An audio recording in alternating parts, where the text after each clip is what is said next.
Assalamu alaikum, peace be on all of you. I would like to start by saying that I have a brotherly love and a respect for everybody.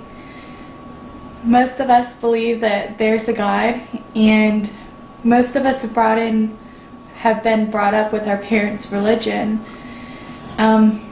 Religion shouldn't be a point of dispute. Instead, it should be a point where we're all united, because we're all here on earth for a short time, and in the end it's going to seem like just a day. Eventually there comes a point where you start to have questions about your religion, and we all start to search, hopefully for the truth, and hopefully without past prejudice. For me, religion is a way of life. It is a how-to guide. Not how to hate, not how to be oppressed, not how to kill innocent people. It's a how to show love to everybody, how to have humility, how to give God glory, how to be pious, selfless. So I don't look down on you if you're a Christian or a Jew or a Hindu or a Buddhist. Eventually, we all search for the truth, and like I said, hopefully without prejudice. This is an introduction into my webpage. It's a collection of my questions before I came to Islam, my searching. My niyyah, or my intention, is that inshallah, if God wills, He will use this webpage as an intellectual resource for those studying Islam or Dawah. I knew very little about Islam. When I encountered Muslims, I wanted to be able to preach to them. I wanted to convert them, and that might seem a little audacious, and it was, but here's my background. I was very blessed to have a wonderful childhood and was indoctrinated with the theology from a very young age. And I was raised with a deep-rooted knowledge of my faith. For example, the Heidelberg Catechism, Canons of Dort, and shorter and longer catechism were regular reference guides for the kind of studying that I regularly did as a child.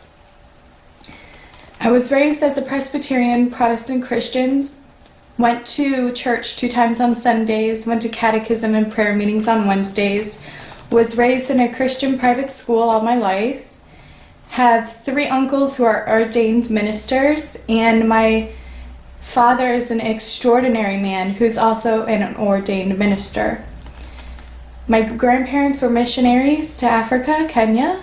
One of my uncles is currently on the mission field in South Africa, preaching mainly to Muslims. I praise God for my childhood, and I wouldn't trade it for the world. Religion was not just a name for me, and it's not just a name for me. It was my identity, a source of serenity. I felt a sense of fulfillment with studying and the knowledge of my religion. So I felt very confident in my faith, and I'd propagated Christianity before and thought I would have no trouble talking to these Muslims about religion. So I started asking them questions about Islam, not for my knowledge, but just to open the topic and to see where I could wedge in Christianity. Even though I knew nothing about Islam, I was trying to just tell them a little bit about Christianity and hopefully get on a conversation or a dialogue with them.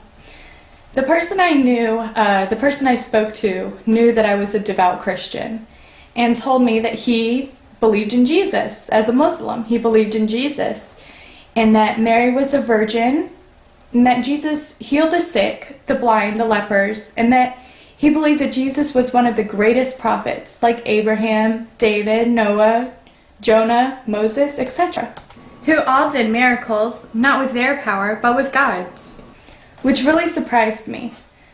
I didn't know that they believed that. I told him that I heard someone say that Muslims worship Muhammad, which is hilarious now thinking about it, but that was my distorted view of Islam. I knew nothing about it. So he told me that, I told him that I heard that Muslims believe that Muhammad was the Messiah instead of Jesus. He believed that Jesus was the Messiah, translated Christ. And he laughed and said that he believed that there was only one God. And this God created the universe. He sustains it. He is absolute and eternal. He was never born. He does not procreate. He's not a man. And he is above comprehension. So he can't be Muhammad. I started explaining the theology behind Jesus' divinity. The person was not convinced at all and said he believed in only one God, and he's not a man. I told him that I too only believed in one God, and he's not a man, which sounds funny now, but as a Christian, you honestly believe something that has been placed into you as a child. My father and my family, they weren't trying to deceive me. Your family's not trying to deceive you. So when you're a child, you don't question what they tell you. You just take it as fact. And that's the difference between being a child and being a mature adult.